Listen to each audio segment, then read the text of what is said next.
Welcome back to Garage Shop Science. In the last video, we finished up the galley in the teardrop camper. This time, we're going to try to finish up the inside. We're going to be adding insulation in here, running wiring, and then putting up the final paneling that's going to go over all this so that the inside looks nice. So, let's get started.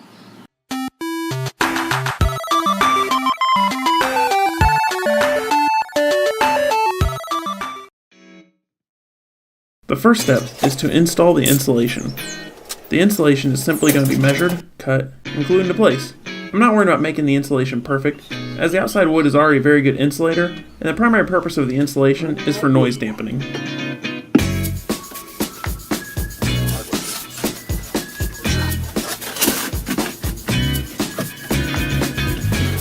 With the insulation complete, I can move on to the wiring. For easy tracking of what is what, I use 6 colors that I twist together in pairs.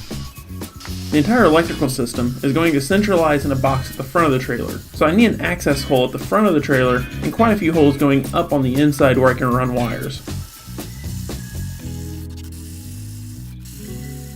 Running the wires is time consuming, but pretty straightforward process. Get it? Get it? There's one! There's 2! Woo!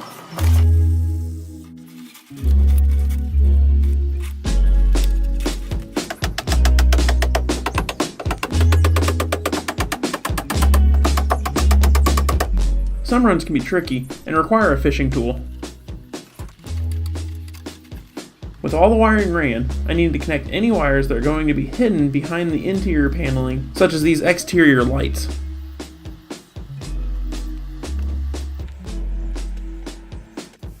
I'm using 1/4 inch birch paneling for the interior. I put 3 coats of polyurethane on the paneling before cutting it.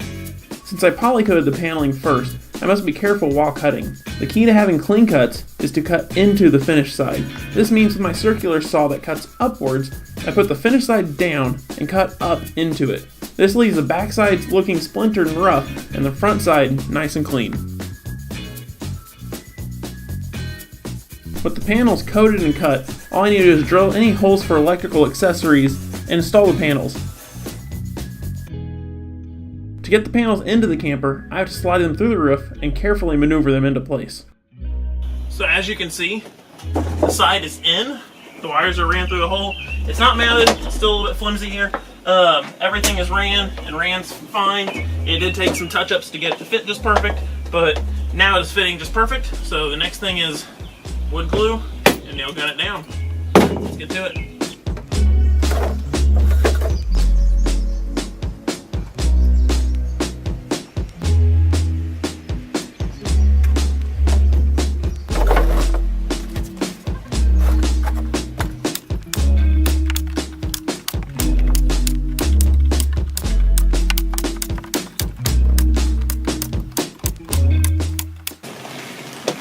Hello, YouTube. I install the ceiling panels last, but their installation process is pretty much the same as the side. Then go all the way down. It's going to have to go all the way down. Okay, now push up. Now you can sit up. I got it. Slide it. Let go.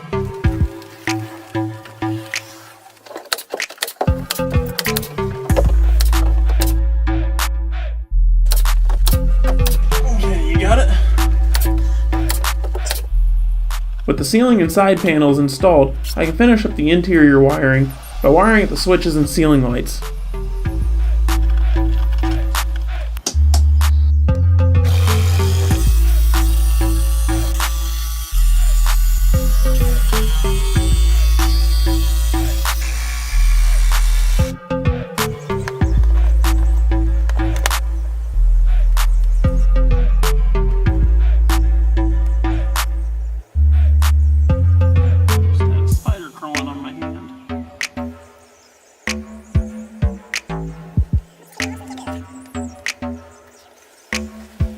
Okay, so all of the interior lighting here is wired up. There's only one thing left to do.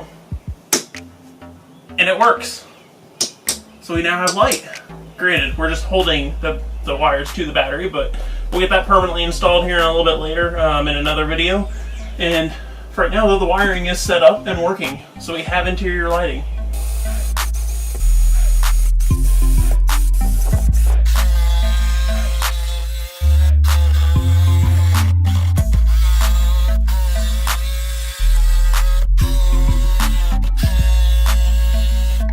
So it's not perfect.